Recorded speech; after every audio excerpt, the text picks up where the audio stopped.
కొత్త సంవత్సరం సెలబ్రేషన్స్ కోసం అని చెప్పి ముఖ్యమంత్రి చంద్రబాబు నాయుడు గారు 5 రోజుల యూరప్ పర్యటనకు అని చెప్పి వెళ్తూ ఉన్నారు. ఇప్పటికే నారా లోకేష్ గారు 4, 5 రోజుల నుంచి విదేశాల్లోనే ఉన్నట్టున్నారు.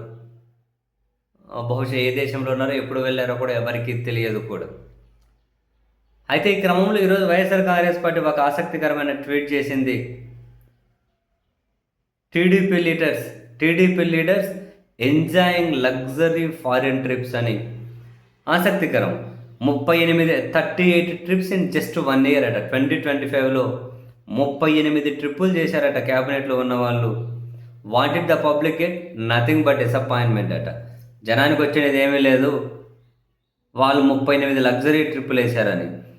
ఇందులో నారా లోకేష్ గారు 7 ట్రిప్పులు వేశారట. సంవత్సరంలో విదేశాలకు 7 సార్లు పోయించారా అమ్మో. చంద్రబాబు నాయుడు గారు 5 ట్రిప్పులట. నారాయణ గారు 5 ట్రిప్పులట. కందుల దుర్గేష్ గారు 4 ట్రిప్పులట. టీజీ భరత్ గారు 4 ట్రిప్పులట. గొట్టిపాటి రవి గారు 2 ట్రిప్పులట. బీసీ జనార్దన్ రెడ్డి గారు 3 ట్రిప్పులట. రామ్మోహన్ నాయుడు గారు 1 ట్రిప్ అట. ఎన్ఎండి ఫరూక్ ఒకసారి, కొండపల్లి శ్రీనివాస్ 2 సార్లు, రఘురామకృష్ణంరాజు గారు ఒకసారి, అచ్చెన్నాయుడు గారు ఒకసారి, నాదెళ్ల మనోహర్ గారు ఒకసారి, వంగలపూడి అనిత గారు ఒకసారి. మొత్తం కీలకమైన వ్యక్తులు 38 లగ్జరీ ఫారిన్ ట్రిప్పులు వేశారట.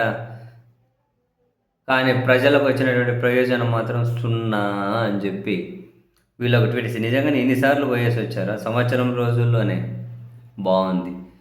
వాస్తవానికి మన అధికార పార్టీలో ఉన్న వాళ్ళు ఆంధ్రప్రదేశ్లో ఉండడం కంటే కూడా పక్క రాష్ట్రంలో, పక్క దేశంలో ఉండడం ఎక్కువ ఉంది కదా.